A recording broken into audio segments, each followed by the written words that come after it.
As we move into the fall and the temperatures are starting to drop, it'll be time to put on the sweaters and turn up the heat. And for a lot of people, this can get very expensive. And while installing energy efficient windows and doors can bring down heating costs, there are other simple ways to winterize your home. Here with some answers is Howard Schwartz, the Executive Director of the Better Business Bureau. Nice to have you back here, Howard. Nice to be here, Teresa. Well, where do we start when the temperature starts dropping?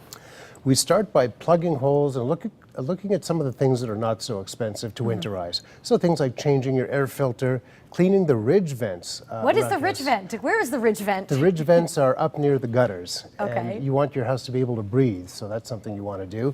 Weather stripping, insulating film over the windows. You stick it on, then use a hair dryer, and it actually blocks out some of the air that comes through drafty windows. A tight-fitting door or cover in the fireplace to prevent yourself from heating the entire town.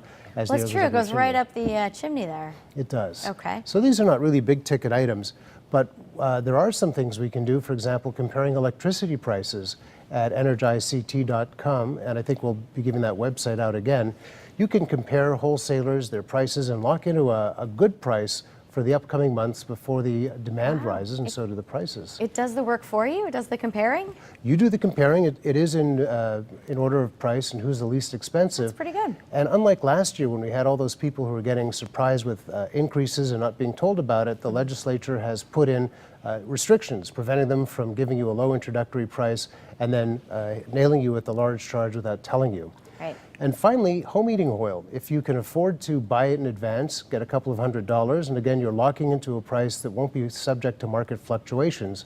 So you can do very well. And of course, once the winter's over, that oil is still yours, and you can use it the subsequent year. Oh, it doesn't expire or anything. Doesn't expire, or get a credit. And now would probably be the time to do that, right? Before it does get cold? Exactly. So the prices go way up? Well, before the prices go up, the same way as we want to do our electricity lock-ins before the heating months or the air conditioning months. Got it. Let's talk about furnaces for a minute, because we also have to pay attention to them this time of year. Yes, we do. Every year we should be cleaning our furnace or having an expert come in to do it, as well as changing the air filter or the oil filter between the tank and the furnace. But buyer beware, and I can call upon personal experience for this one. Yeah, we have a picture actually. Explain to us what happened here, Howard. Called this fellow in to do maintenance on the furnace, and he wrote that notation on there: unit is unfit for operation, turned off and left off. And this sort of thing will scare people into action. He said for $3,200 I'd get a new furnace, the maintenance would be waived, and he would take the furnace away. So I got a second opinion, and the fellow comes in, he says, I'm not going to denigrate someone else's work, but your smoke detectors, your carbon monoxide detectors have not gone off. Do you get soot on the counters? I said, no. He says, well, the airflow moves like it should.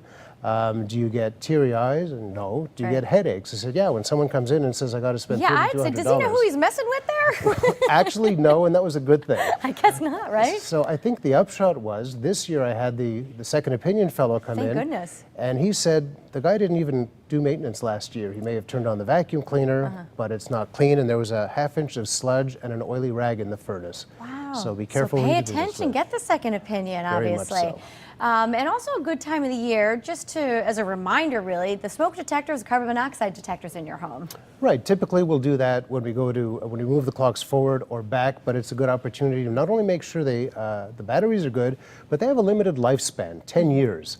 So you don't want to wait till those 10 years are over. And you asked me before, how do you save money with that? You save money with it on insurance premiums and also in case there's some sort of damage to your house from fire. Right, and Howard, I know the Better Business Bureau has a website with some information. Where can we find that? You can find us at bbb.org. I'm having trouble with websites this morning. bbb.org. There it is. It's right on the screen for us. There you you can go. see it at home there. And of course, the phone number is also at the screen. Howard, thank you for all the tips. Always a pleasure, Teresa.